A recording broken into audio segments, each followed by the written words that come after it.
நல்லது. இந்த வேளையிலே நாங்கள் கர்த்தருடைய வார்த்தையை தியானிப்பதற்காக எங்களை ஆயத்தப்படுத்திக் கொள்வோம். யோவான் 12ஆம் அதிகாரத்திலே முதல் 3 வசனங்களை நாங்கள் வாசிப்போம். இந்த நாளிலே நாங்கள் அதைத்தான் தியானிக்க போகிறோம்.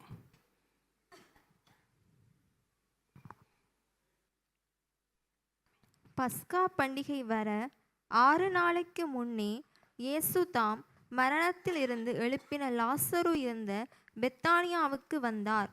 அங்கே அவருக்கு ராவிருந்து பண்ணினார்கள். மார்த்தாள் பணிவிடை செய்தாள். லாசருவும் அவரோடே கூட பந்தியிருந்தவர்கள் ஒருவனாயிருந்தான். அப்பொழுது மரியாள் விலையேற பெற்ற களங்கமில்லாத நலதம் என்னும் தைலத்தில் ஒரு ராத்தல் கொண்டு வந்து அதை இயேசுவின் பாதங்களில் பூசி தன் தலைமயிரால் அவருடைய பாதங்களை துடைத்தாள். அந்த வீடு முழுவதும் தைலத்தின் பரிமளத்தினால் நிறைந்தது.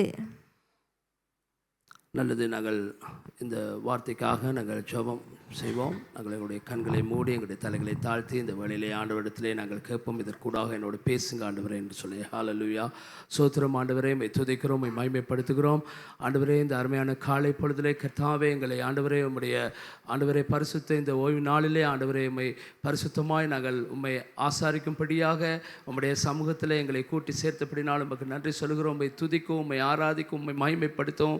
உம்முடைய சமூகத்தில் இருந்து ஆண்டவரே கர்த்தாவே ஆண்டவரே உம்முடைய நாமத்தை உயர்த்த எங்களுக்கு நீங்கள் கொடுத்த மகா ஆண்டவரே கிருபைக்காக நன்றி சொல்லுகிறோம். நீங்கள் பாராட்டின மிகுந்த கிருபைக்காக நாங்கள் நன்றி சொல்லுகிறோம் ஆண்டவரே. விசேஷமாக இந்த வேளையிலே உம்முடைய வார்த்தை கூடாக எங்களோடு பேசும்படி நாங்கள் ஜெபிக்கிறோம் ஆண்டவரே.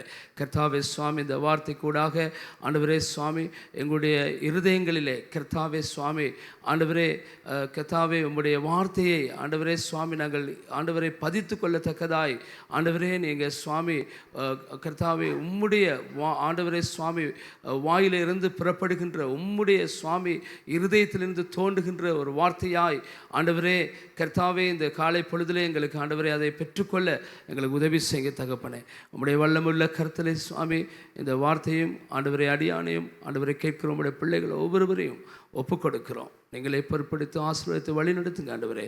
இயேசு கிறிஸ்துவின் வல்லமுள்ள நாமத்தினால் ஜெபிக்கிறோம் நல்ல பிதாவே. ஆமேன், ஆமேன். ஹல்லேலூயா, ஹல்லேலூயா. எத்தனை பேர் சந்தோஷமாக இருக்கிறீங்க? ஹல்லேலூயா. இன்னும் ஒரு உற்சாகமான கரோஸ்தை கொடுப்போமா எங்களுடைய தேவனுக்கு? ஹல்லேலூயா. சோத்திரம், சோத்திரம். நன்றி. நாங்கள் நேற்றைய தினத்திலே ஒரு அருமையான ஒரு நல்ல ஒரு மகளிர் தினத்தை முன்னிட்டு நாங்கள் ஒரு விசேஷமான ஒரு மகளிர் மகாநாட்டை நாங்கள் நடத்தினோம். இனி உண்மையாகவே அது மிகுந்த வந்தோருக்குண்டா நிறைய ஆசீர்வாதமாக இருந்துச்சு. நான் நிறைய பேர்ட்ட கேட்டேன், எப்படி இருந்தது ப்ரோக்ராம். நிறைய பேர் வந்து சொன்னார்கள் நல்ல ஒரு ப்ரோக்ராமாக இருந்தது, நிறைய ஆசீர்வாதமாக இருந்தது. ஹல்லேலூயா. கர்த்தருக்கு ஸ்தோத்திரம். இப்படிப்பட்ட காரியங்கள் இந்த சபையிலே நாங்கள் நடத்துவதற்கு தேவன் பாராட்டி இருக்கிற மிகுந்த கிருபைக்காக. ஆமென். ஹல்லேலூயா. உண்மையாகவே அதில் வந்தவர்கள் அது அவர்கள் உங்களுக்கு ஆசீர்வாதமாக அது உண்மையாகவே உங்களுக்கு ஆசீர்வாதமாக இருந்ததுன்னு சொன்னால் உங்களுடைய கருத்தை உயர்த்தி காட்டுங்கள். ஹல்லேலூயா, ஹல்லேலூயா. நிச்சயமாக நான் உங்களுக்கு சொல்லுகிறேன், இப்படிப்பட்ட மகாநாட்டுகள் நடத்தும் பொழுது நீங்கள் வாருங்கள், விலைக்கிறைய நீங்கள் செலுத்தி வாருங்கள், அர்ப்பணிப்போடு வாருங்கள். அது உங்களுக்கு மிகுந்த ஒரு ஆசீர்வாதமாக இருக்கும். ஹல்லேலூயா. இன்னும் உங்களுடைய ஆவிக்குரிய வாழ்க்கையில் நீங்கள் இன்னும் முன்னேறி செல்வதற்கு அது ஆசீர்வாதமாக இருக்கும். ஆகவே இந்த நாளிலேயும் கூட நாங்கள் இந்த நாட்களில் அதிகமாய் நாங்கள் இந்த உலக மகளிர் தினத்தை நேற்றைய நாளிலே நாங்கள் அதாவது நினைவு கூர்ந்தபடி இன்று நாளிலே நான் ஒரு பெண்மணியை குறித்து உங்களோடு கூட பேசலாம்னு சொல்லி நான் நினைக்கிறேன். உண்மையாகவே இந்த உலக மகளிர் தினம் எப்படி உருவானது என்று சொன்னால் பெண்களுக்கு கொடுக்கப்படுகின்ற உரிமைகள் அதிகமாக பறிக்கப்பட்டது. விசேஷமாக பெண்களை அங்கே சமுதாயத்தில் அங்கீகாரம் அங்கீகரிக்கவில்லை. சமுதாயத்தில் வந்து ஒரு அங்கீகாரம் பெற்றவர்களாக பெண்கள் இருக்கவில்லை. அதனாலே நாங்கள் காணுகின்றோம், விசேஷமாக சம்பளங்கள் உயர்வுகள் இல்லை. அதே போல் அந்த நாட்களில் வந்து ஓட் கூட கொடுக்க மாட்டார். அதாவது வந்து இப்போ நீங்கள் அப்படி கேள்விப்பட்டிருப்பீங்களோ தெரியாது. இப்பொழுதுதான் நாங்கள் வந்து பெண்கள் ஆண்கள் எல்லாருமே சேர்ந்து என்ன செய்கிறோம், வாக்களிக்கிறோம், ஏன்னா ஓட் போடுறோம். ஆனால் அந்த நாட்களில் வந்து ஓட் கூட பெண்களுக்கு கொடுக்கப்படவில்லை. ஓட் கொடுக்கின்ற அதாவது வந்து வாக்களிக்கும் அதாவது உரிமையை பெண்களுக்கு கொடுக்கப்பட்டிருக்கவில்லை. ரைட். அதனால் வந்து ஜெர்மன் தேசத்தில் இருந்து அமெரிக்காவிலே குடியிருக்கும்படியாக சென்ற ஒரு ஸ்திரியானவள் கிளாரா செட்கின் என்று சொல்கிற அந்த பெண்மணியானவள் 1908 மார்ச் மாதம் 8ஆம் தேதி 15,000 பெண்களோடு கூட நியூயார்க் நகரத்தில் ஒரு பெரிய ஒரு அந்த நெடுஞ்சாலையிலே அவர்கள் வந்து பெரிய ஒரு ஊர்வலம் சென்றார்கள். ரைட். என்னோட சொன்னால் பெண்களுக்கு முன்னுரிமை கொடுக்கப்பட வேண்டும் என்று சொல்லி. இனி அந்த பெண்ணுடைய அந்த போராட்டத்தை நிமித்தம் அவர்களை அப்படி போராடினபடினால் அங்கே உள்ள அரசாங்கத்தின் மூலமாய் 1909 சரியாக ஒரு வருஷத்துக்கு பிறகு சரியாக 1909 மார்ச் மாதம் 8ஆம் தேதி உலக பெண்கள் தினமாக அங்கே பிரகடனப்படுத்தப்பட்டது. இனி அது உத்தியோகபூர்வமாக அங்கீகரிக்கப்பட்டது 1977ஆம் ஆண்டில். இனி எனக்கு அருமையானவர்களே, நாங்கள் காணுகிறோம் தேவனுடைய பார்வையில் அதாவது வந்து பெண்கள் மிகவும் முக்கியமானவர்கள். ஆண்கள் அதனால் முக்கியம் இல்லைன்னு, ஆண்கள் முக்கியமானவர்கள். அதே போல் பெண்களும் அவர்களுக்கு அங்கே முக்கியத்துவம் கொடுக்கப்பட்டிருக்கிறதை நாங்கள் காணுகின்றோம். நிறைய காரியங்களை நாங்கள் பேசலாம். நாங்கள் காணுகின்றோம் இயேசு கிறிஸ்து இந்த வானத்தை இந்த பூமியும் படைத்த சர்வ வல்லமை உள்ள தேவன் மாம்சமாகும்படியாக ஏன்னா ஒரு பெண்ணைத்தான் ஆண்டவர் தெரிந்தெடுத்தார். அந்த கதை உங்களுக்கு தெரியும். லூக் 1ஆம் அதிகாரத்தில் மரியாள் என்கின்ற பெண்மணியைத்தான் கர்த்தர் தெரிந்தெடுத்தார். இன்றைக்கு அடிப்படையாக நான் சொல்வேன்னு சொன்னால் பெண்கள் இல்லாவிட்டால் உலகமே இல்லை. ஏன்னா ஒரு தாய் இல்லை என்று சொன்னால் ஏன்னா தாய் தான் இந்த உலகத்திலே உயர்ந்த அதாவது நபராக காணப்படுகிறார்கள். இந்த உலகத்தில் வந்து போற்றக்கூடியவள். தாயுடைய அன்பு மாறாதது. எனக்கு அருமையானவர்களே, நான் உங்களுக்கு சொல்ல விரும்புகின்றேன், சீசர்கள் எல்லாம் ஓடிட்டாங்க. இயேசு கிறிஸ்துவை சிலுவையில் அறையும் பொழுது மிகவும் தைரியசாலிகள் பெண்கள். ரைட். உண்மையிலே தைரியசாலிகள், பலசாலிகள். இயேசு கிறிஸ்துவை சிலுவையிலே அறையும் பொழுது வேதத்திலே நாங்கள் நிறைய இடங்களில் வாசிக்கிறோம், பெண்கள் தான் கூடி இருந்தார்கள், ஆண்கள்லாம் ஓடி ஒளிஞ்சிட்டாங்க. யோவான் சின்னவராக இருந்த அப்படின்னாலும் ஒருவேளை யோவான் அந்த இடத்துல இருந்திருப்பார். ஆனால் பெரிய பேதுரு என்ன சொன்னார்? ஆண்டவரே, நான் உம்மோடு கூட மரிக்க சரி வருகிறேன் என்று சொன்னார். ஏன்னா ஆனாலும் ஆளையே காண இல்லை, ஓடி ஒளிஞ்சிட்டார். ஆனாலும் கூட சிலுவையில் அறையப்படும் பொழுது அதை பார்த்து கொண்டு அந்த இடத்துல இருந்தது பெண்கள் தான் என்று சொல்லி நாங்கள் லூக் புஸ்தகத்தில் 23ஆம் அதிகாரத்தில் 49வது வசனத்தை நாங்கள் வாசிக்கும் பொழுது பார்க்கலாம். அதே போல் அவ்விடத்தில் மரியாளும் மக்தலேனா மரியாளும் இருந்தார்கள் என்று சொல்லி நாங்கள் மத்தேயு 27:55 கொஞ்சம் வாசிங்க.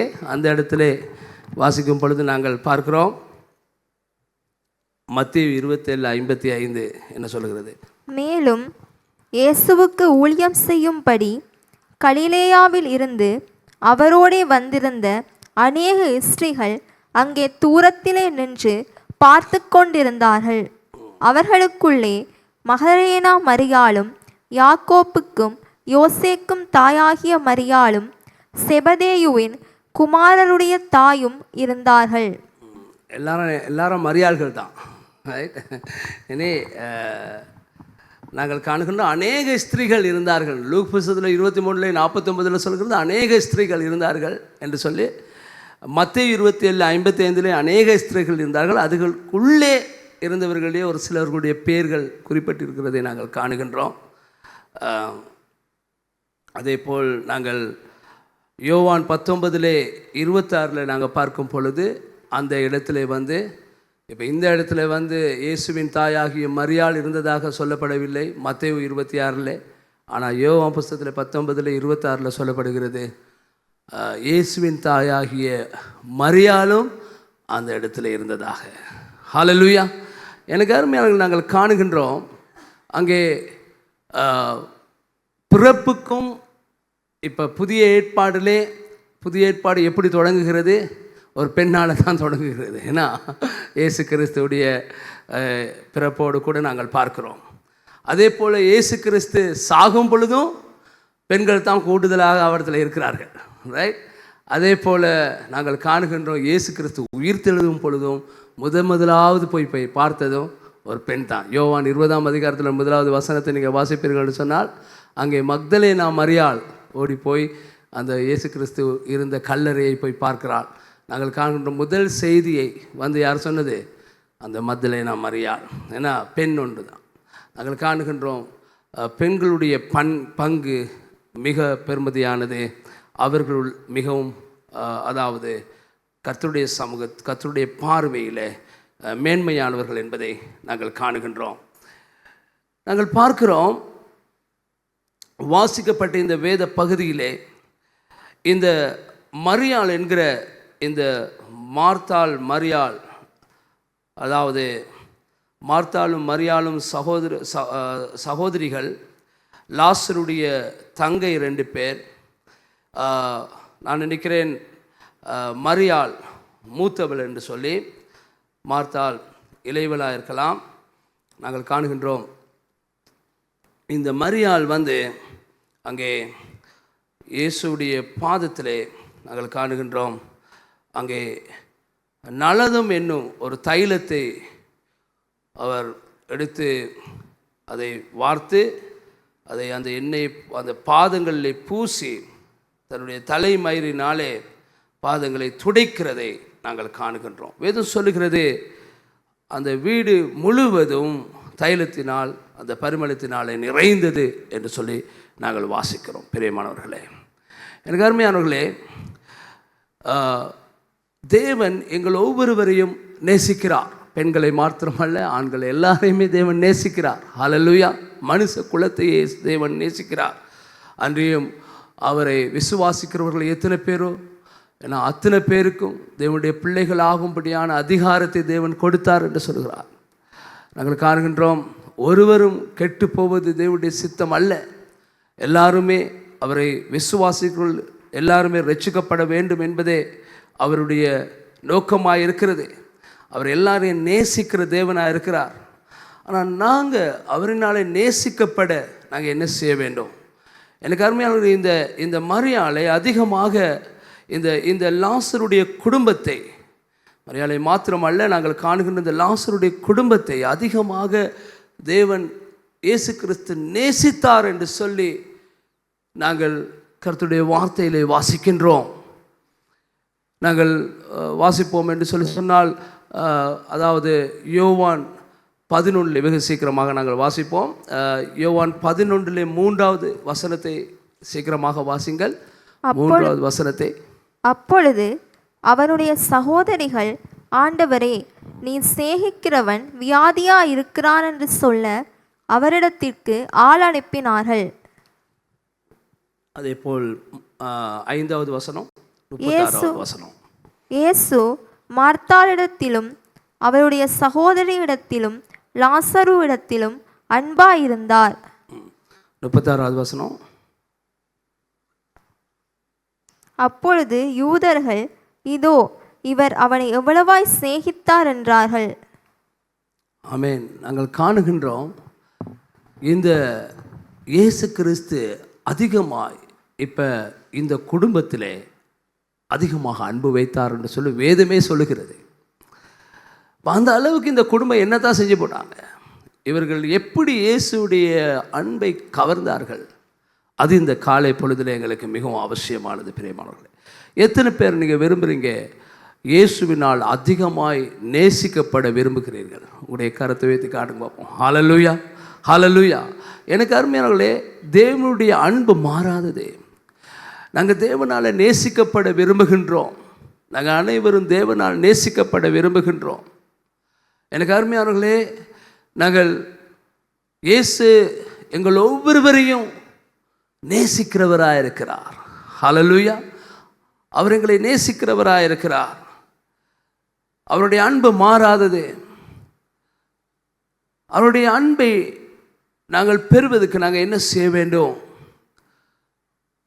எனக்கு அருமையானவர்கள், இந்த மரியாள் என்ன செய்தால் நாங்கள் பார்ப்போம் என்று சொன்னால் நாங்கள் பார்க்கிறோம். இந்த இடத்துல வந்து நாங்கள் காணுகின்றோம், வேதத்திலே அநேக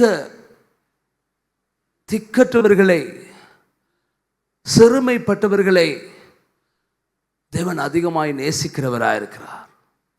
திக்கற்றவர்கள், அதே போல சிறுமைப்பட்டவர்கள், ஒடுக்கப்படுகிறவர்கள், அவர்கள் மேலே அதிகமான அன்பு கூறுகிறவராயிருக்கிறார். நொறுங்குண்ட ஒரு இருதயத்தை, ஒரு விண்ணப்பத்தை, அப்படி பண்ணுற விண்ணப்பத்தை உடைந்த உள்ளத்தோடு நாங்கள் விண்ணப்பிக்கும் பொழுது கர்த்தர் அந்த விண்ணப்பத்தை ஒருபோதும் கேளாமல் இருக்க மாட்டார். ஹல்லேலூயா. சங்கீத புத்தகத்தில் 34ஆம் அதிகாரத்தில் 17வது வசனம் என்ன சொல்கிறது? சங்கீத புஸ்தகம் 30. நீதிமான்கள் கூப்பிடும்போது கர்த்தர் கேட்டு அவர்களை அவருடைய எல்லா உபத்திரவங்களுக்கும் நீங்களாக்கி விடுகிறார். அது முதல் வசனத்தை வாசிக்க கொஞ்சம். தீமை செய்பவருடைய பேரை பூமியில் இராமல் அற்றுப்போக பண்ண கர்த்தருடைய முகம் அவர்களுக்கு விரோதமாயிருக்கிறது. நாங்கள் காணுகின்றோம் சங்கீதம் 34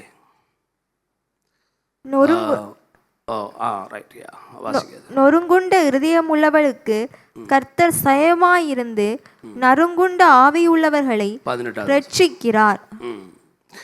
18வது வசனத்தில் நாங்கள் நொறுங்குண்ட இருதயம் உள்ளவர்களுக்கு கர்த்தர் சமீபமாயிருந்து நறுங்குண்ட ஆவி உள்ளவர்களை கர்த்தர் ரட்சிக்கிறார். எனக்கு அருமையானவர்களே, ஒரு நொறுக்கப்பட்டு வேதனையோடு துக்கத்தோடு இந்த காலை பொழுது நீங்கள் உட்கார்ந்துருக்கிறீர்களா? உங்களுடைய ஜெபத்தை கர்த்தர் ஒருபோதும் அலட்சியப்படுத்த மாட்டார். ஹல்லேலூயா. என்று சொன்னால் அவர் நேசமுள்ள தேவன், அவர் அன்புள்ள தேவன். வேதம் சொல்லுகிறது, நாங்கள் ஒரு வசனத்தை வாசிப்போட்டு சொன்னால் சங்கீதம் 102 16வது வசனத்தை நாங்கள் வாசிப்போம் என்று சொன்னால், அவர் அப்படிப்பட்ட கண்ணீரோடு நாங்கள் கர்த்தருடைய சமூகத்துக்கு வரும் பொழுது அவர் எங்களுடைய ஜெபத்தை அலட்சியப்படுத்தாத தேவனாக இருக்கிறார். ஹல்லேலூயா. எனக்கு அருமையான நாங்கள் காணுகின்றோம் கர்த்தருடைய வசனத்தை நாங்கள் வாசிப்போம் என்று சொன்னால் சங்கீதம் 102 16வது வசனத்தை நாங்கள் வாசிப்போம். திக்கற்றவுடைய ஜெபத்தை அலட்சியம் பண்ணாமல் அவர்கள் விண்ணப்பத்தை அங்கீகரிப்பார். ஆமென். ஹல்லேலூயா. இந்த காலை பொழுதுல நீங்க எப்படி கர்த்தருடைய சமூகத்துக்கு நீங்க வருகிறீர்கள்? கர்த்தர் அதை காணுகிறார். இந்த மரியாளை நாங்கள் காணுகின்றோம். இந்த மரியாளுடைய வாழ்க்கையிலே ஒரு மிகவும் முக்கியமான ஒரு காரியத்தை நாங்கள் காணுகின்றோம். என்னென்னு சொன்னால், இந்த மரியாள் வந்து நல்லதும் என்கிற அந்த தைலத்தை அவர் என்ன செய்கிறார்? அவருடைய பாதத்திலே பூசி தன் தலைமயிரினாலே என்ன செய்கிறார்? அதை துடைத்து அதை நாங்கள் காணுகின்றோம். அது ஊற்றி அந்த தைலத்தினாலே துடைத்து, ஏன்னா இயேசு கிறிஸ்துடைய பாதத்தை அங்கே தலைமயிரினாலே துடைக்கிறதை நாங்கள் காணுகின்றோம். அந்த தைலத்தினாலே அந்த வீடு முழுவதும் அந்த தைலத்தினாலே வாசனையாகிவிட்டது, பரிமாணத்தினாலே நிறைந்தது என்று சொல்லி நாங்கள் வாசிக்கிறோம். அந்த வீடு முழுவதிலே ஒரு வாசனை இருந்தது. எனக்கு அருமையானவர்களே, இயேசு எங்களை நேசிக்க வேண்டும் நாங்கள் விரும்புகிறோமா? இந்த காலை பொழுதிலே நான் உங்களுக்கு ஒரு காரியத்தை சொல்லுகிறேன். நாங்கள் பரிமள தைலத்தை அவருடைய பாதத்திலே பூசி தலைமயிரினாலே நாங்கள் அவருடைய பாதத்தை அங்கே துடைக்க வேண்டும். ஹல்லேலூயா. அது என்னென்னு பாச நாங்கள் அப்படி செய்கிறது? இப்போ இயேசு கிறிஸ்து இப்போ மாம்சமாக இருக்கிறார், மாம்சமாக அதுவும் வந்து இது பரிமளம்னா என்னென்னு தெரியாது, நலந்துன்னா என்னென்னு தெரியாது. ஏன்னா அப்போ நாங்கள் எப்படி அதை செய்கிறது? எனக்கு அருமையானவர்களே, நாங்கள் இந்த இடத்துல காணுகின்றோம் அதனால் நாங்கள் இயேசு கிறிஸ்து இந்த குடும்பத்திலே அதிகமாய் நேசமாய் இருந்தார் என்பதை நாங்கள் காணுகின்றோம். அது என்னத்தை வெளிப்படுத்துகின்றது என்று நாங்கள் பார்ப்போம் என்று சொன்னால், எனக்கு அருமையானவர்களே, அந்த வீட்டில் நிறைய குறைகள் இருக்கலாம். அந்த வீட்டில் அங்கே அதாவது சில தேவைகள் இருக்கலாம், சில தேவைகள் இருந்திருக்கலாம். அந்த வீட்டில் எங்களுடைய வீடுகளிலே போலவே, ஏன்னா தேவைகளும் பல குழப்பங்களும் பல குறைவுகளும் இருந்திருக்கலாம். ஆனாலும் கூட நாங்கள் காணுகின்றோம், எனக்கு அருமையானவர்களே, அந்த வீட்டில் என்ன இருந்தது? இயேசு கிறிஸ்துவுக்கு ஒரு முதலிடம் இருந்தது. ஹல்லேலூயா, ஹல்லேலூயா. இயேசு கிறிஸ்துவுக்கு ஒரு முதலிடம் இருந்தது. இயேசு கிறிஸ்து அந்த வீட்டுக்கு வருகிறார்னு சொன்னாலும் இனி இல்லாத ஒரு சந்தோஷம். இயேசு கிறிஸ்து அந்த வீட்டுக்கு வருகிறார் என்று சொன்னால் அவர்களுக்கு அதை போல ஒரு ஆனந்தம் இல்லை. அப்படியான ஒரு சந்தோஷம் அவர்களுக்குள்ளே இருந்தது. நாங்கள் காணுகின்றோம், அவருடைய முழு வாழ்க்கையே அங்கே இயேசுடைய பாதத்திலே அவள் ஊற்றிவிட்டாள் என்று தான் அதில் அர்த்தம். அதாவது இந்த நலதம் என்கிற இந்த தைலத்தை ஏன் வைத்திருப்பார்கள் என்று சொன்னால், எனக்கு அருமையானவர்களே, அதை அவர்கள் சில நேரங்களில் அதிகமாய் அவர்கள் நேசிக்கிற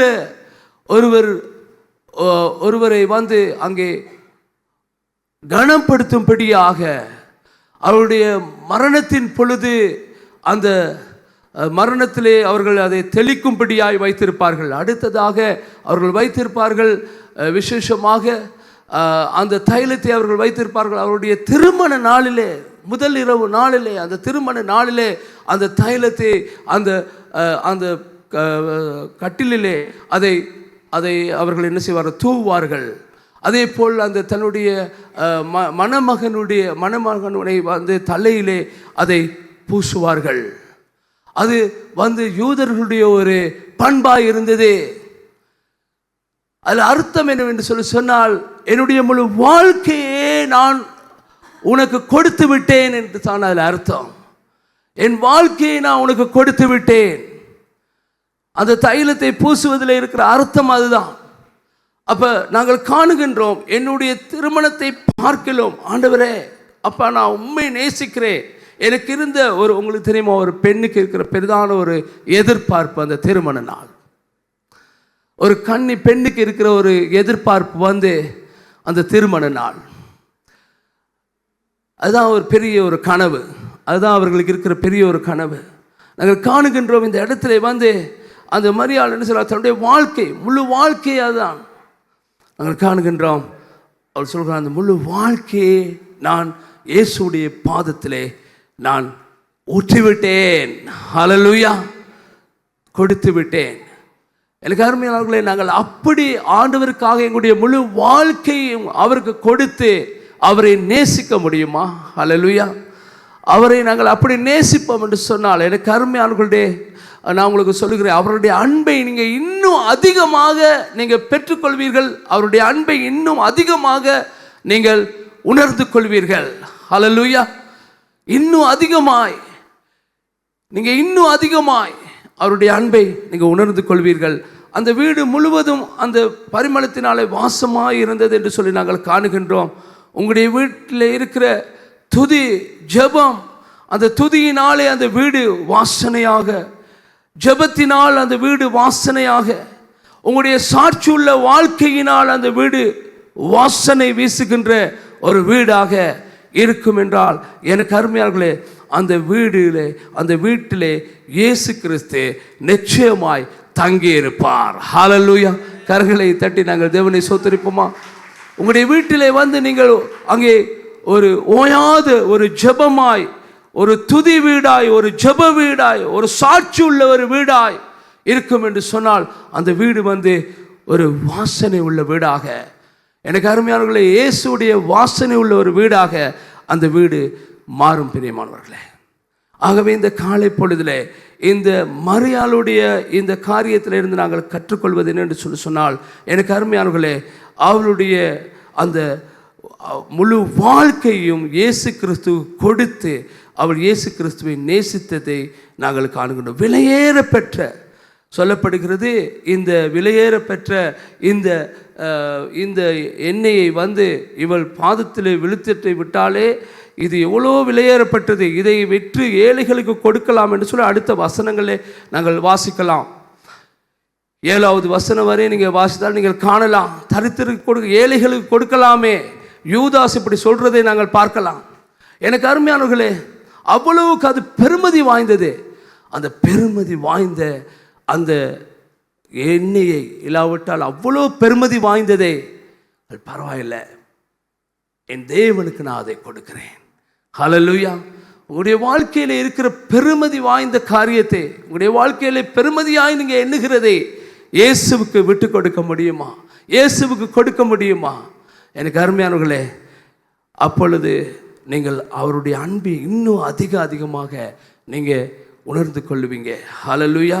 அவர் எப்படியும் எங்களை நேசிக்கிற தேவனாக இருக்கிறாரு. ஆனால் நாங்கள் அவரை அதிகமாய் நேசிக்கும் பொழுது அவருடைய அன்பை நாங்கள் இன்னும் அதிகமாக உணர்ந்து கொள்கிறவர்களாக இருப்போம். ஹல்லேலூயா.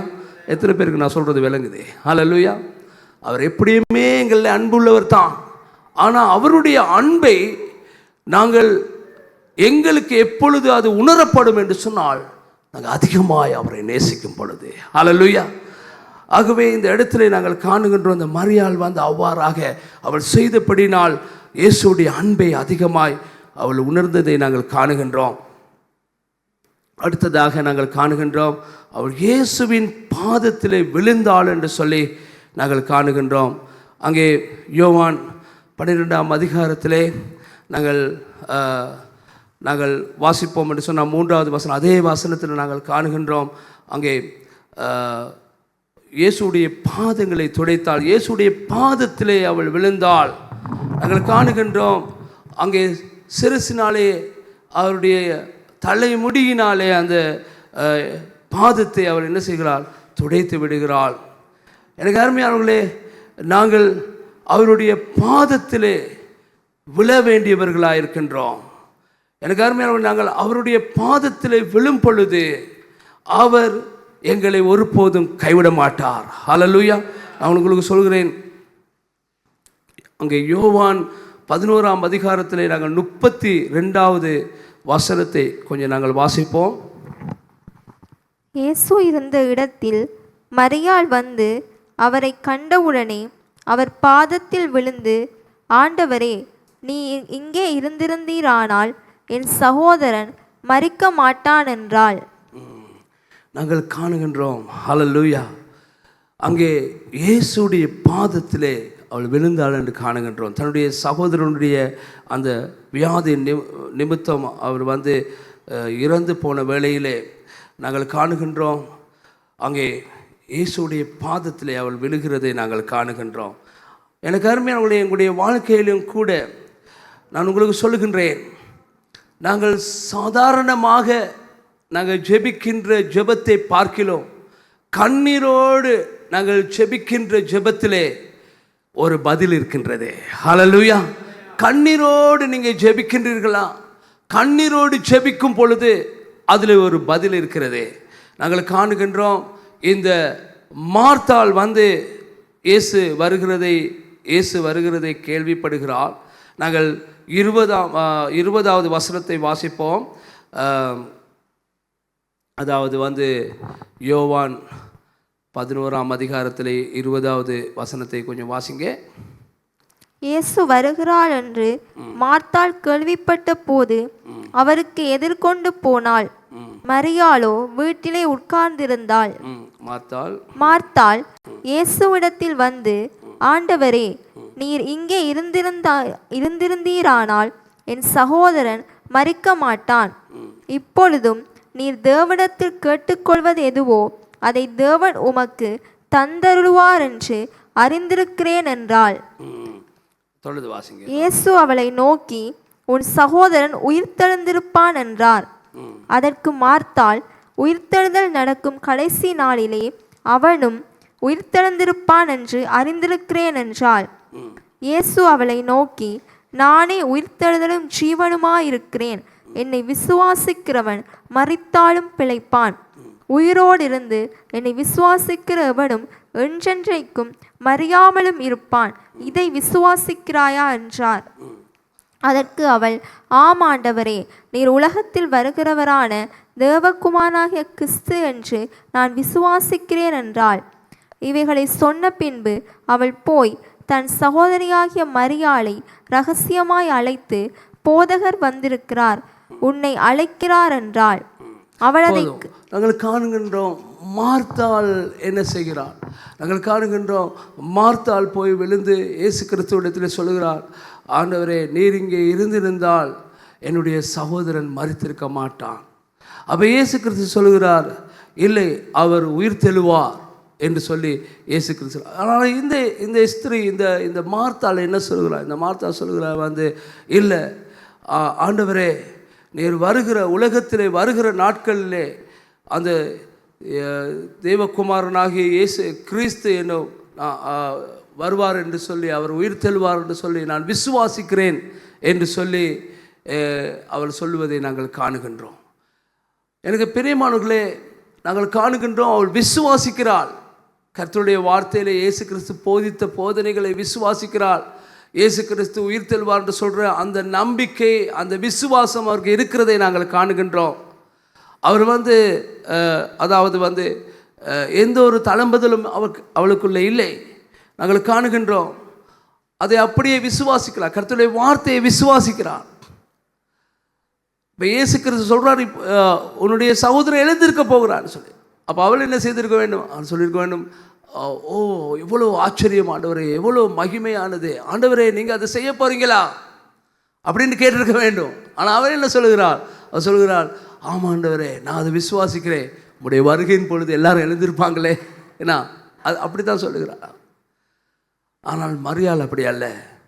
நாங்கள் மரியாளை காணும் பொழுது ஏன்னா நாங்கள் பார்க்கிறோம், மரியாள் என்ன சொல்லுகிறார்? அதே மாதிரியை நாங்கள் காணுகின்றோம். இயேசுவை காணுகிறான்.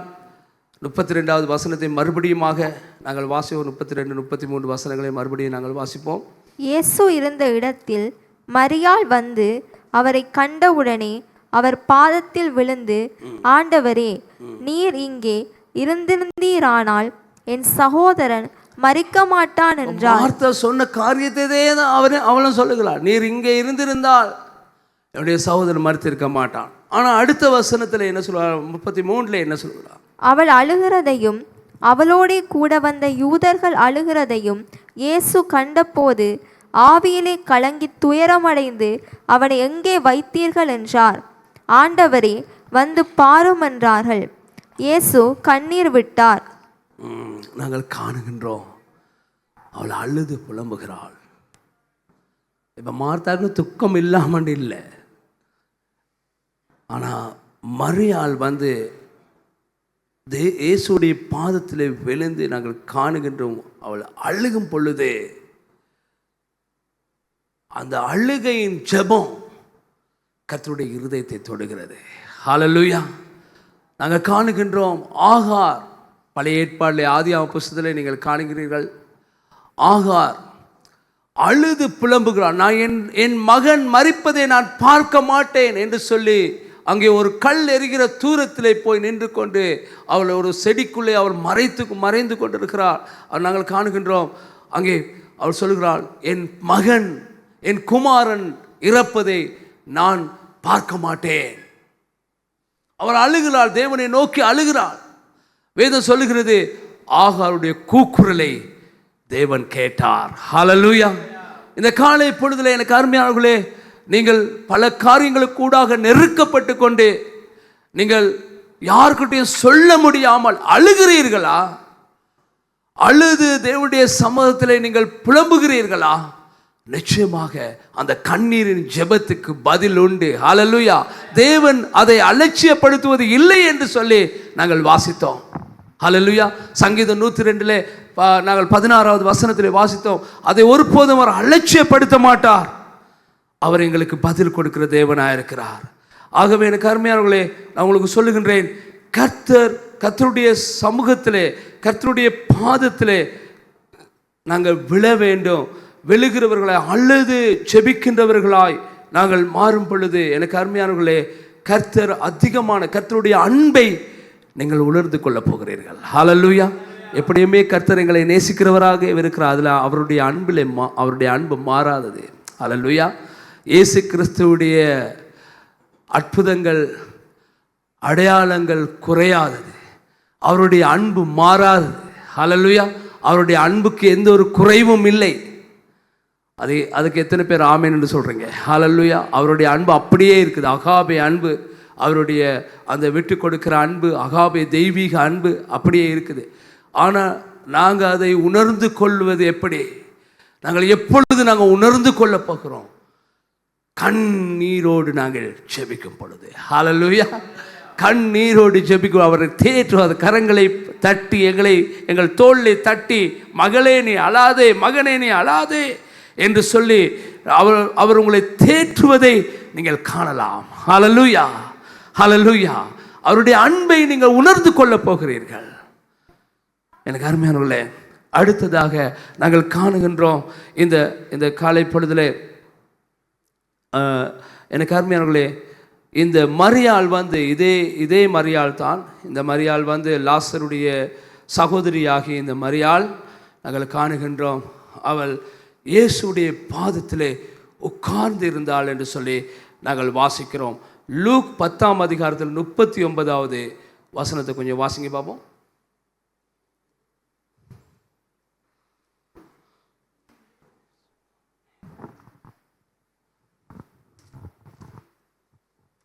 அவளுக்கு மரியாள் என்னப்பட்ட ஒரு சகோதரி இருந்தாள். அவள் இயேசுவின் பாதத்தருகே உட்கார்ந்து அவருடைய வசனத்தை கேட்டுக்கொண்டிருந்தாள். இயேசுடைய பாதத்தில் இருந்து இயேசு போதிக்கிறதை கேட்டுக்கொண்டு இருந்தாள் என்று சொல்லி நாங்கள் வாசி 41 42 கொஞ்சம் வாசிங்க. இயேசு அவளுக்கு பிரதி உத்தரமாக, மார்த்தாளே மார்த்தாளே, நீ அநேக காரியங்களை குறித்து கவலைப்பட்டு கலங்குகிறாய். தேவையானது ஒன்றே. மரியாள் தன்னை விட்டு எடுபடாத நல்ல பங்கை தெரிந்து கொண்டாள் என்றார். இப்போ இதை ஒன்றை நாங்கள் புரிந்து கொள்ள வேண்டும். ஒரு காரியத்தை இந்த உலகத்தில் பல தேவைகள் இருக்கிறது. இந்த உலகத்தில் நாங்கள் பல போராட்டங்களுடைய, ஒருவேளை அது வியாதியாக இருக்கலாம், ஒருவேளை எங்களுடைய ஒரு பண தேவையாக இருக்கலாம், எங்களுடைய தொழில் தேவையாக இருக்கலாம், எங்களுடைய வீட்டு தேவையாக இருக்கலாம், இல்லாவிட்டால் நாங்கள் போராடி கொண்டிருக்கிற ஒரு தேவையாக இருக்கலாம். பல தேவைகளினாலே, இல்லாவிட்டால் நாங்கள் ஒரு சத்துருடைய ஒரு பிரச்சனையாக இருக்கலாம். ஏதாவது பிரச்சனைகள், கஷ்டங்கள், துன்பங்களோடு கூட நாங்கள் போராடி கொண்டிருக்கிறோம். இவைகள் எங்களுக்கு அதாவது இவைகள் இந்த உலக கவலைகள். இப்போ இந்த உலக கவலைகளோடு நீங்கள் இருக்க வேண்டாம். இந்த உலகத்தில் உள்ளதெல்லாம் நீங்கள் கணக்கெடுக்க வேண்டாம். உங்களுக்கு வர பிரச்சனைகள்லாம் நீங்கள் கணக்கு. அப்படி அல்ல இந்த இயேசு கிறிஸ்து சொல்லுகிறார். இவ்விடத்தில் இயேசு கிறிஸ்து சொல்கிறது மார்த்தாளே மார்த்தாளே. மறுபடியும் அந்த வசனத்தை வாசிங்க. இயேசு அவளுக்கு பிரதியுத்தரமாக, மார்த்தாளே மார்த்தாளே, நீ அநேக காரியங்களை குறித்து கவலைப்பட்டு கலங்குகிறாய். தேவையானது ஒன்றே. மரியாள் தன்னை விட்டு எடுபடாத நல்ல பங்கை தெரிந்து கொண்டாள் என்றார். ஹல்லேலூயா. எனக்கு அருமையாக நாங்கள் இந்த இடத்துல காணுகின்றோம். அதாவது இந்த மார்த்தாளை வைத்து இயேசு கிறிஸ்து உலகத்தில் உள்ள எங்களுக்கு, இல்லாவிட்டால் தேவனுடைய பிள்ளைகளாகிய எங்களுக்கு ஆண்டவர் கொடுக்கிற செய்தி என்ன? ஆண்டவருடைய செய்தி என்ன? ஆண்டவர் என்னத்தை சொல்ல விரும்புகிறார்? அதாவது உங்களுடைய தேவைகளினாலே நீங்கள் கலங்காமல் இருங்க. உங்களுடைய தேவைகளை குறித்து பொருட்படுத்தாதீங்க. உங்களுடைய எதிர்காலத்தை குறித்து நீங்கள் அதெல்லாம் கணக்கெடுக்காதீங்க. அதையா சொல்கிறார் இடத்துல? இல்லை, நிச்சயமாக அப்படி அல்ல. அவர் எங்களுடைய தேவைகளை குறித்து அதிகமாய் கரிசனை உள்ளவர். எத்தனை பேர் அதை விசுவாசிக்கிறீங்க? ஹல்லேலூயா. என்று சொன்னால் அஞ்ஞானிகள் அதை தேடுகிறார்கள். உங்களுடைய பிதா, நீங்கள் எதை குறித்து நீங்கள் கவலைப்படாதீர்கள், உங்களுடைய இன்னது தேவை என்று அவர் அறிந்திருக்கிறார். ஹல்லேலூயா. மத்தேயு புத்தகத்தில், ஏன்னா மத்தேயு 6ஆம் அதிகாரத்தில் நாங்கள் வாசிப்போம் என்று சொன்னால் என்ன சொல்லப்படுகிறது? நாங்கள் காணுகின்றோம், உங்களுடைய தேவைகள் இன்னது என்று சொல்லி அவர் அறிந்து. இவைகளெல்லாம் நாளைக்கு 31 கொஞ்சம் வாசிங்க. 6:31. ஆகையால் என்னத்தை உண்போம், என்னத்தை குடிப்போம், என்னத்தை உடுப்போம் என்று கவலைப்படாதிருங்கள். இவைகளை எல்லாம் அஞ்ஞானிகள் நாடி தேடுகிறார்கள். இவைகளெல்லாம் உங்களுக்கு வேண்டியவைகள் என்று உங்கள் பரமபிதா அறிந்திருக்கிறார். ஆமா, இவைகள் எல்லாம் உங்களுக்கு வேண்டும் என்று பரமபிதா அறிந்திருக்கிறார். இப்போ எங்களுடைய தேவைகள், எங்களுடைய அலைச்சல்கள், எங்களுடைய கண்ணீர்கள், எங்களுடைய போராட்டங்கள் இந்த காலை பொழுதிலே எனக்கு அருமையானவர்களே, நான் அறியேன் உங்களுடைய போராட்டம் என்னவென்று சொல்லி, உங்களுடைய கண்ணீர் என்னவென்று சொல்லி. அவைகள் எல்லாவற்றையும் கர்த்தர் அறிந்திருக்கிறார். எத்தனை பேர் அதை விசுவாசிக்கிறீங்க? ஹல்லேலூயா. ஆண்டவருக்கு தெரியுமா? அது நிச்சயமா ஆண்டவருக்கு தெரியும். ஆண்டவர் அதை அறிந்திருக்கிறார். உங்களுடைய அலைச்சல்களை அவர் அறிவார், உங்களுடைய தேவைகளை அவர் அறிவார், உங்களுடைய கண்ணீரை அவர் அறிவார். ஓ, அப்ப என்ன சொல்றாரு இடத்துல ஆண்டவர்? அது மத்தியிலும் தேவையானது ஒன்று இருக்குது. இப்ப அந்த பிரச்சனை மத்தியிலே, அந்த கஷ்டங்கள் மத்தியிலே, அந்த போராட்டங்கள் மத்தியிலே, அந்த கண்ணீரின் மத்தியிலும் நாங்கள் தேட வேண்டியது ஒன்று இருக்கிறது. ஹல்லேலூயா. என்ன சொல்லுகிறார் ஆண்டவர்? ஆண்டவர் சொல்கிறார், என் பாதத்திலே தங்கேரு. ஹல்லேலூயா. கரங்களை தட்டி தேவனை ஸ்தோத்திரிப்போமா? ஹல்லேலூயா. எத்தனை பேருக்கு அது விளங்கியது? ஹல்லேலூயா. அது எல்லாம் மத்தியிலே என் பாதத்திலே தங்கி இருக்கு. தேவையானது ஒன்று இருக்கிறது. தேவையானது ஒன்று தான். அது என்ன? அது என் பாதத்திலே தங்கேரு. நான் இது ஜெபத்தை குறித்து சொல்லவில்லை. அவரை விசுவாசித்து இருப்போம் நாங்க, அவரை நம்பி இருப்போம் நாங்க. ஹல்லேலூயா. அவருடைய காரியங்களை நாங்கள் தேடுவோம். அது மத்தியிலே நாங்கள் கர்த்தருடைய காரியங்களை தேடுவோம். கர்த்தருடைய காரியங்களுக்கு நாங்கள் முதலிடம் கொடுப்போம். அதைத்தான் ஆண்டவர் அந்த இடத்துல சொல்லுகிறார். ஆண்டவர் சொல்றார், தேவையானது ஒன்று. உன்னை விட்டு எடுப்படாத, என்னை விட்டு எடுப்படாத காரியம் என்ன? இந்த உலகத்தில் நாங்கள் இந்த அவ்வளோ எங்களுடைய கண்ணீராக இருக்கட்டும், எங்களுடைய கவலையாக இருக்கட்டும், எங்களுடைய போராட்டங்களாக இருக்கட்டும், எல்லாமே இந்த உலகத்துக்குரிய காரியங்கள். இந்த உலகத்துக்குரிய காரியங்கள் எங்களுக்கு தேவை இல்லைன்னு இல்லை, அது கட்டாயம் எங்களுக்கு தேவை. அது இல்லாமல் நாங்கள் தற்காலத்தை கடத்த முடியாது. உண்மையாக அது நான் ஏற்றுக்கொள்கிறேன். கர்த்தருக்கும் அது தெரியும். தற்கால வாழ்க்கையை எங்களால் கடந்து போக முடியாது. ஆமே, தற்காலிகமான எங்களுடைய வாழ்க்கையை நாங்கள் கடந்து செல்ல முடியாது. அது உண்மை, அது சரி. அதை கர்த்தர் அறியாமல் அல்ல, அதை அறிவார். அதான் இயேசு கிறிஸ்து சொல்கிறார். ஏன்னா இயேசு கிறிஸ்து அந்த இடத்துல சொல்வதை நாங்கள் காணுகின்றோம். மார்த்தாளே, மார்த்தாளே, நீ அவைகளை குறித்து கவலைப்படாது, தேவையானது ஒன்று தான். அவளை விட்டு எடுப்படாத நல்ல பங்கு. ஹல்லேலூயா.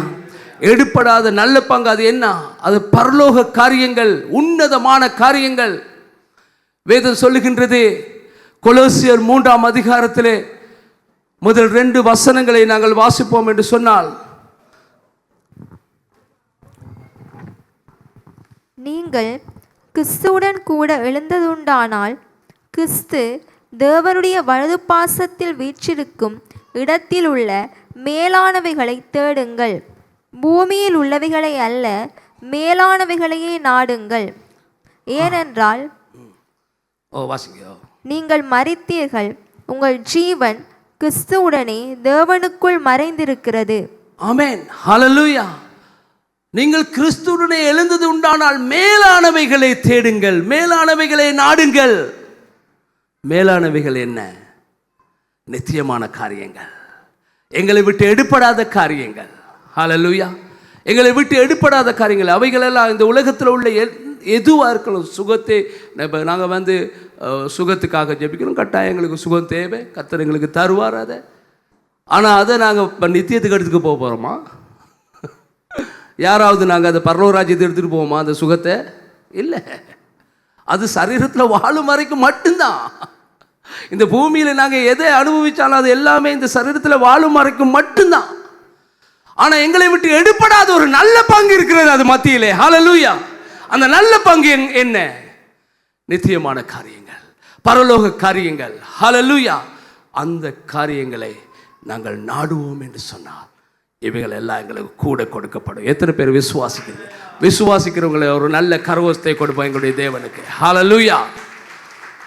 அந்த இடத்துக்கு நாங்கள் வரணும். அதுதான் விசுவாசம். அந்த இடத்துக்கு நாங்கள் வரணும். ஹல்லேலூயா. அப்படி வரும் பொழுது அவருடைய அன்பை நாங்கள் உணர்ந்து கொள்வோம். ஹல்லேலூயா. அவருடைய அன்பை நாங்கள் உணர்ந்து கொள்வோம். இந்த இடத்துல நாங்கள் காணுகிறோம், மரியாள் இயேசு கிறிஸ்துடைய அன்பை எப்படி எந்த இடத்துல அவர்களை உணர்ந்து கொண்டால், என்ன செய்யும் பொழுது அவர் உணர்ந்து கொண்டால், அவருடைய அன்பு அப்படியே இருக்குது, அவருடைய அன்பு மாறாதது. ஆனால் நாங்கள் அதை உணர்வோம், அதை நாங்கள் பெறோம். ஹல்லேலூயா. அதை நாங்கள் பெற்றுக்கொள்ளோம். எத்தனை பேர் வாஞ்சிக்கிறீங்க? ஹல்லேலூயா. அவரை நான் தொடப்படணும், அவருடைய அன்பை நான் எப்பொழுதும் ருசித்து பார்க்கணும். கர்த்தர் நல்லவர் என்று சொல்லி நான் எப்பொழுதும் அவரை ருசித்து பார்க்கணும். ஹல்லேலூயா. கர்த்தருடைய அன்பை நான் எப்பொழுதும் உணர வேண்டும். எத்தனை பேர் வாஞ்சிக்கிறீங்க? உங்களுடைய கருத்தை வைத்து காட்டுங்க. ஹல்லேலூயா. எனக்கு அருமையானவர்களே, நாங்கள் அவருடைய சமூகத்தில் எங்களுடைய பரிமள தைலத்தை விலையேறப்பட்டது, உங்களுடைய வாழ்க்கையில் விலையேறப்பட்டது என்ன, அதை நாங்கள் ஊற்றிவிட வேண்டும். எனக்கு அருமையானவர்களை, நாங்கள் காணுகின்றோம், நாங்கள் அவருடைய பாதத்திலே விழ வேண்டும். நாங்கள் கண்ணீரோடு ஜெபிக்கிற ஜெபம் எதுக்காக இருந்தாலும் பரவாயில்லை, கண்ணீரோடு அழுது முழு ஆவியோடு முழு ஆத்துமாவோடு முழு பலத்தோடு நாங்கள் ஜெபிக்கிற ஜெபம் இருக்குதே, அது வல்லமையானது. ஹல்லேலூயா. அந்த நேரத்திலே தானே நாங்கள் கர்த்தருடைய அன்பை உணர்ந்து கொள்கிறோம். எத்தனை பேருக்கு அந்த அனுபவம் இருக்குது? ஹல்லேலூயா. எனக்கு அதிகமாக இருக்குது. உங்களுக்கு அப்படி இருக்கும். கண்ணீரை பாருங்கள், நீங்கள் நாங்கள் சும்மா ஜெபிக்கிறோம், ஆனால் கண்ணீரோடு ஜெபிக்கிற நேரம் அவருடைய ஒரு அன்பை, அவருடைய பிரசன்னத்தை நாங்கள் அதிகமாக உணர்வோம். ஹல்லேலூயா. இந்த காலை பொழுதுல நான் சொல்கிறேன், இந்த வெளிப்பாடு எத்தனை பேருக்கு புரிந்தது? ஹல்லேலூயா. அடுத்ததாக நான் காண்கிறோம், நல்ல பங்கு, எங்களை விட்டு எடுப்படாத நல்ல பங்கை தேடும் பொழுது, அதிலே நாங்கள் கண்ணோக்கமாக இருக்கும் பொழுது, எங்களுடைய தேவைகளை பார்க்கிலும், எங்களுடைய போராட்டங்கள் மத்தியில், எங்களுடைய கண்ணீரின் மத்தியில், எங்களுடைய தேவைகளின் மத்தியில், எங்களுடைய நெருக்கடிகள் மத்தியிலே நாங்கள் அவரை தேடும் பொழுது, நாங்கள் அவருடைய காரியங்களுக்கு முதலிடம் கொடுக்கும் பொழுது, அதிகமாய் அவருடைய அன்பை நாங்கள் உணர்ந்து கொள்கிறவர்களா இருக்கிறோம். ஹல்லேலூயா. ஆகவே இந்த காலை பொழுதிலே நாங்கள் யாவரும் தேவனுடைய சமூகத்தில் எழுந்திருப்போம். ஏன்னா நாங்கள் எழுந்திருந்து நாங்கள் கர்த்தரை தேடுவதற்கு ஒரு நிமிஷம் எங்களை விட்டு கொடுப்போம். ஹல்லேலூயா. ஸ்தோத்திரம். இந்த காலை பொழுதிலே எனக்கு அவருடைய அன்பை நான் அதிகமாக நான் அவருடைய அன்பை நான் அதிகமாக உணர வேண்டும். ஓ ஹல்லேலூயா. எனக்கு அந்த அன்பு தேவை. நான் அவருடைய அன்பை நான் அதிகமாக உணர வேண்டும். கண்ணீரோடு ஒரு விஷயம் கர்த்தருடைய சமூகத்தில் இருந்து வந்து நாங்கள் கண்ணீரோடு அவரிடத்தில் கேட்போமா? கர்த்தர் நிச்சயமாக ஹல்லேலூயா. ஓ, உங்களுக்கு என்னது தேவை என்பதை அவர் அறிந்திருக்கிறார். ஹல்லேலூயா. இந்த காலை பொழுதில் நாங்கள் ஆண்டவருக்கு சொல்லுவோமா? ஹல்லேலூயா. ஆண்டவரே, உம்முடைய அன்பை நான் அதிகமாக உணர வேண்டும், உம்முடைய அன்பை நான் அதிகமாக ருசித்து பார்க்க வேண்டும், எனக்கு உதவி செய்யுங்க என்று சொல்லி கர்த்தர் நிச்சயமாக உங்களுக்கு உதவி செய்ய போகிறாரு. ஹல்லேலூயா.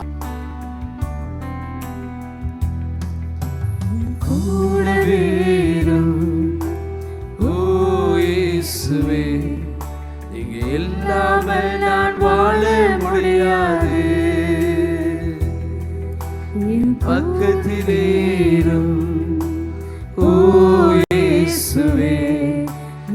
இல்லாமல் நான் வாழ முடியாது, என் கூடவே முழு உள்ளத்தோடு நாங்கள் ஆண்டவரை பார்த்து சொல்லுவோமா? ஆமா ஆண்டவரே, நீங்க இல்லாம எனக்கு வாழ முடியாது, நீங்க இல்லாம எனக்கு வாழ முடியாது ஆண்டவரே. அப்பா, நீங்க எனக்கு வேண்டும் ஆண்டவரே இந்த காலை பொழுதுல. ஓ ஹல்லேலூயா. ஓ ரியாபா ஷலபா ரியாந்தரபரபரபா. ஸ்தோத்திரம் ஸ்தோத்திரம் ஸ்தோத்திரம் ஸ்தோத்திரம் ஸ்தோத்திரம் ஸ்தோத்திரம் ஸ்தோத்திரம் ஸ்தோத்திரம் ஸ்தோத்திரம் ஆண்டவரே. நன்றி நன்றி நன்றி நன்றி ஆண்டவரே. அப்பா, இந்த பிள்ளைகள் மீது மனதுருகுங்க தகப்பனே, தொடும்படி நான் ஜெபிக்கிறேன் இயேசுவின் நாமத்தினால், இயேசுவின் நாமத்தினால் இந்த பிள்ளைகளுடைய கண்ணீர்கள் துடைக்கப்படுவதாக.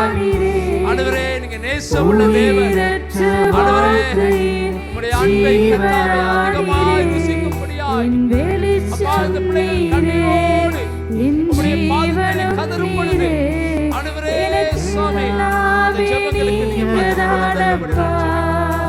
ஒரு உன்னத விடுதலை இயேசுவின் நாமத்தினால், இயேசுவின் நாமத்தினால், இயேசுவின் நாமத்தினால் அந்த காலை உண்டாகும்.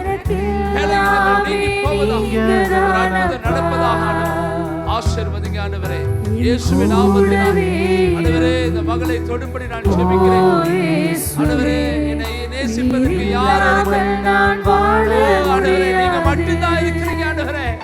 அப்பா இந்த மகளை அப்பா ஒரு விஷயம் கண்ணோக்கி பார்க்கும்படி நான் ஜெபிக்கிறேன். இயேசுவின் நாமத்தினாலே நீர் இல்லாமல் நான் வாழ முடியாது.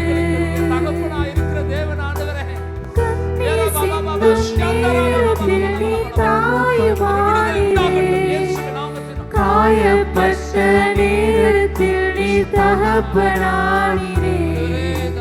கண்ணீர் சிந்தும் நேரத்தில் நீ தாயுமானீரே. காயப்பட்ட நேரத்தில் நீ தகப்பனானீரே. என் அம்மாவும் நீரே, என் அப்பாவும் நீரே, எனக்கெல்லாமே நீங்கதானப்பா. என் அம்மாவும் நீரே, என் அப்பாவும் நீரே, எனக்கெல்லாமே நீங்கதானப்பா. கூடவே இரும் இயேசுவே. நீர் இல்லாமல் நான் வாழ முடியாது.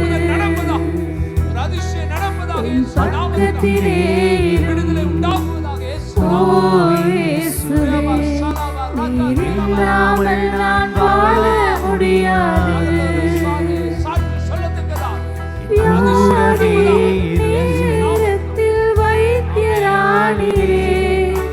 சோதனை நேரத்தில் நண்பனானீரே.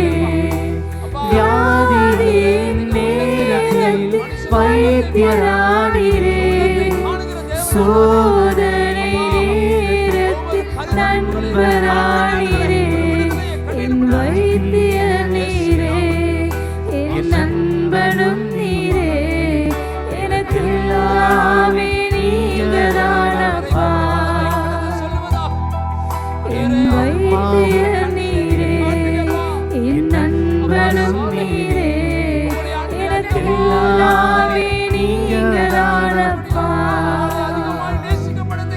உன் கூடவே இரும் இயேசுவே.